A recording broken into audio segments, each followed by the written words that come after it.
I wanted to be the best First Minister I could be during that period. I was the First Minister when the pandemic struck. There's a large part of me wishes that I hadn't been. But there was little sympathy from some quarters. Well, she could cry from one eye if she wanted to. Ms Sturgeon denied politicising the pandemic.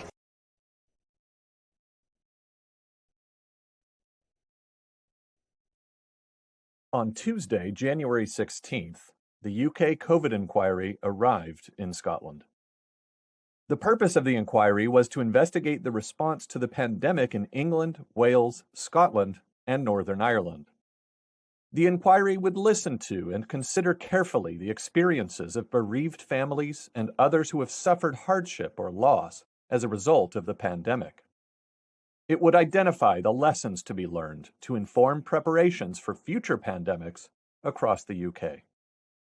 Coverage on that evening's Reporting Scotland was sober and mature, with some of the bereaved expressing their hopes and views. It wouldn't last.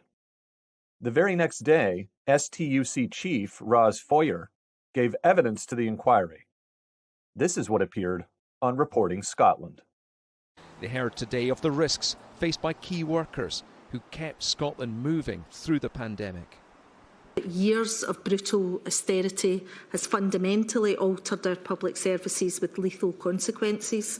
Workers across our economy, especially in health and social care, were really dangerously exposed to the virus through a deadly combination of understaffing, PPE shortages and poor pandemic planning. What viewers didn't know was that Foyer's statement had been truncated by Reporting Scotland. The final part of her sentence had been cut. From central government, with a health and safety executive that was hamstrung by budget cuts and with limits on devolution.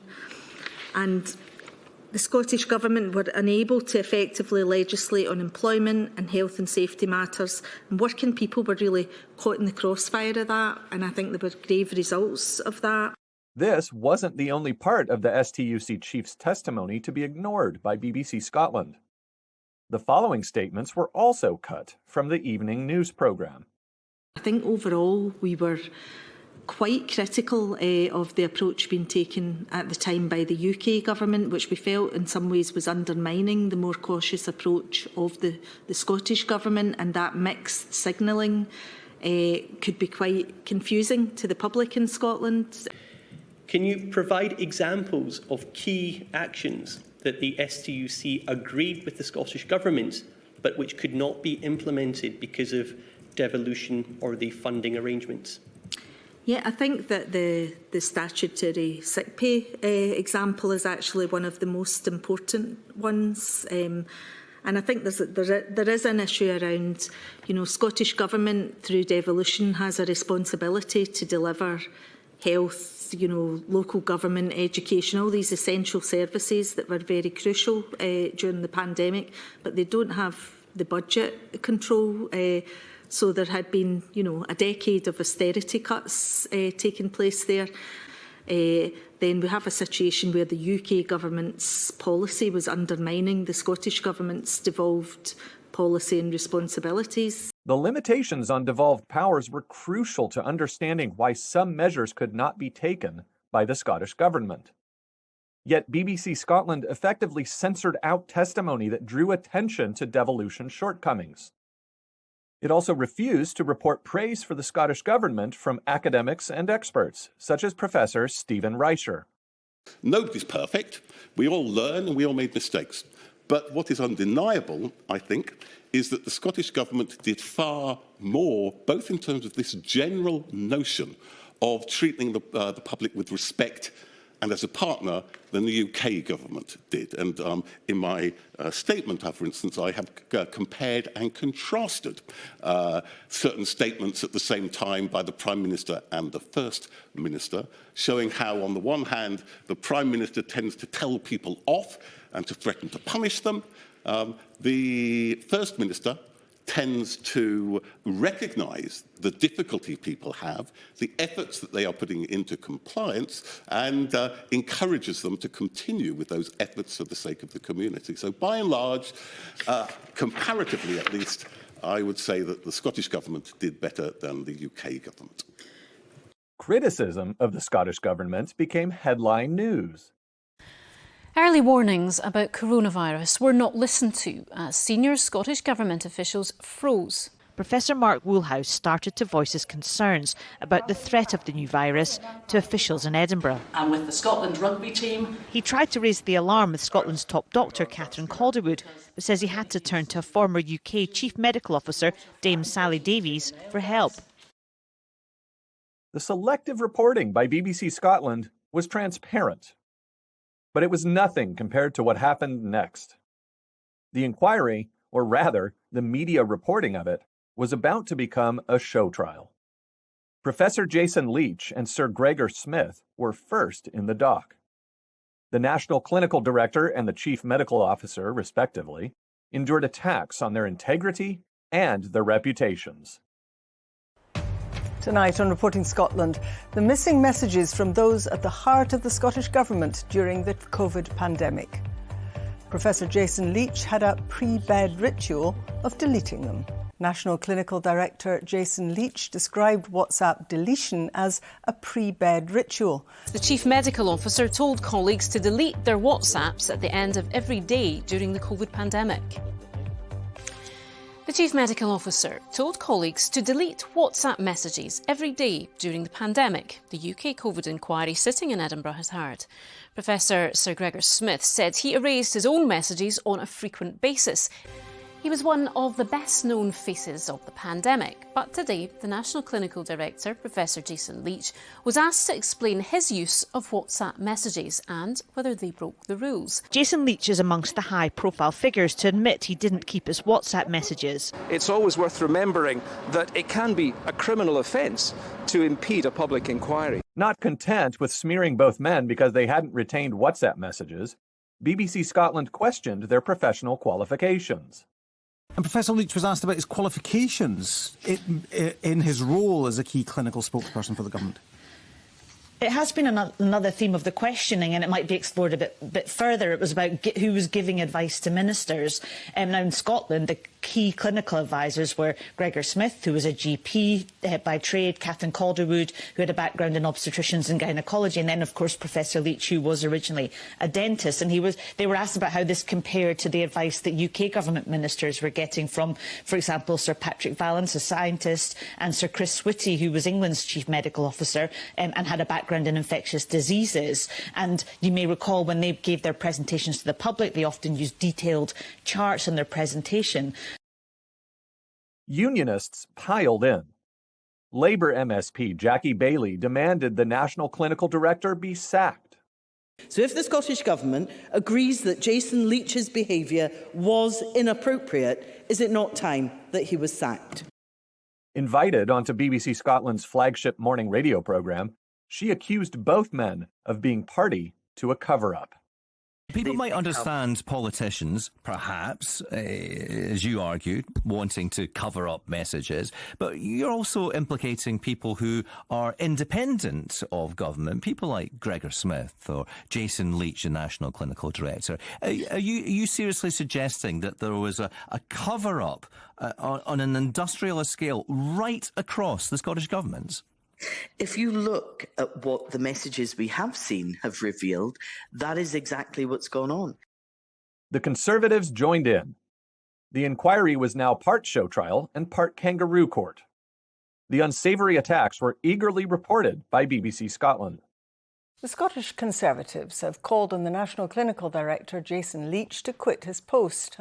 Jason Leach is meant to be an impartial public health advisor, not some pal or patsy of the SNP and Humza Yousaf. The tone and content of the messages that we've seen is entirely inappropriate, and that's why, having crossed the line, Jason Leach should either resign or he should be sacked.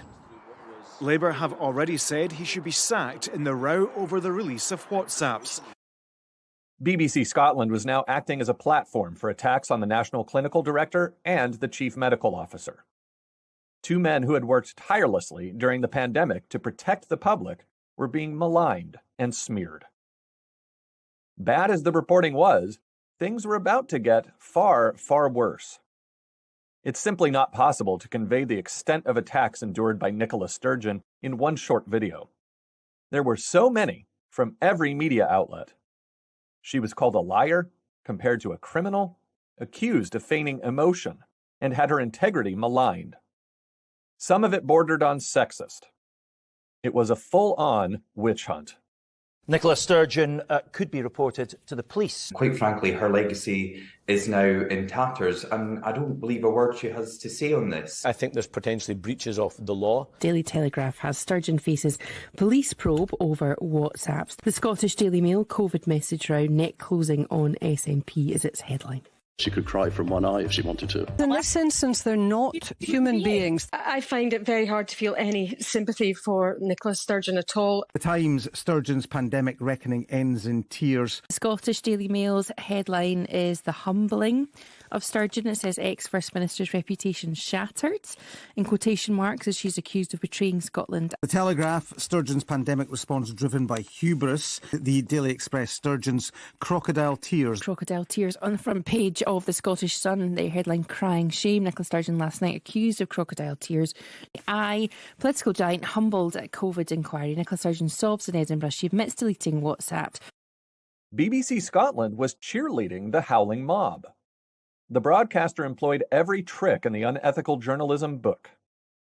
Journalists from pro-union newspapers were invited on as guests to bolster the anti-Sturgeon narrative.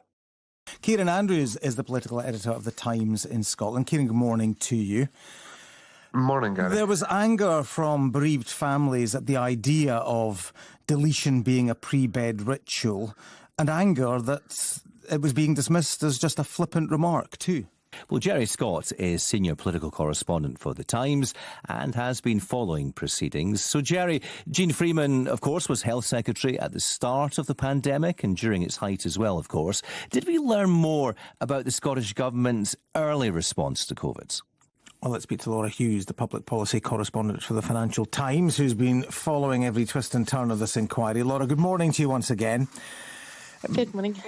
What do you take away as the most significant evidence that we had from John Swinney yesterday? Well, Kevin Schofield is political editor of HuffPost UK. Kevin, good morning to you. Morning. What's your view of how well or otherwise Nicola Sturgeon did yesterday? Well, let's speak to the political editor of the Daily Record, Paul Hutchin. Paul Hutchin appeared on Good Morning Scotland a day after he'd published his latest opinion piece entitled, "The House of Sturgeon Has Turned into a Mound of Dust." How's that for impartiality? As eager as BBC Scotland was to platform any and all critics of Nicola Sturgeon and the SNP, it remained reluctant to report evidence that showed Westminster in a bad light. On January 29th, during the testimony of Michael Gove, the inquiry was shown an official document confirming the UK government had used the pandemic in order to promote the union. This is a paper entitled, I think, State of the Union, presented at a meeting of the Cabinet Office held on the 21st of July 2020, 2 days before the Prime Minister's visit to Scotland. Is that correct? Yes. There's a real opportunity to outline how being part of the Union has significantly reduced the hardship faced by individuals and businesses across the UK. Conclusions. Absent COVID-19, I'm firmly of the view that the risk to the Union would be the greatest challenge this government needed to confront. And unfortunately, it is no way lessened by the parallel demands of the epidemic and our economic recovery. In the lead up to May next year and throughout this Parliament, protecting and strengthening the Union must be a cornerstone of all that we do. Reporting Scotland didn't just fail to mention the document. In place of what should have been reported, the programme inserted a clip of Michael Gove attacking the SNP. It would be naive not to be aware that highly skilled politicians, including those at the top of the Scottish Government, might well see what they perceive to be political advantage at certain points. So another intense day at this inquiry as the lawyers search for answers. The coverage of Nicola Sturgeon's appearance 2 days later was in keeping with the smearing and innuendo BBC Scotland and the unionist opposition had been cultivating for weeks. However, one thing stood out. Reporting Scotland, which had employed a news blackout of the UK government document to promote the union, gave considerable coverage to Scottish government minutes mentioning a restarting of the independence campaign. Tonight on Reporting Scotland, Nicola Sturgeon says she did not take COVID decisions to score political points. But had she sought to politicise the pandemic?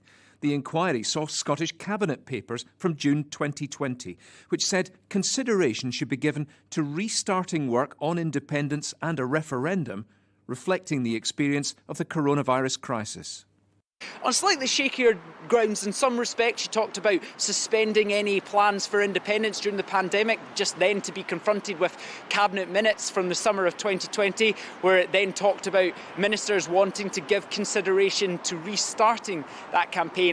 Here was yet more evidence of BBC Scotland's highly selective reporting of the inquiry. BBC Scotland saved the worst for last, though.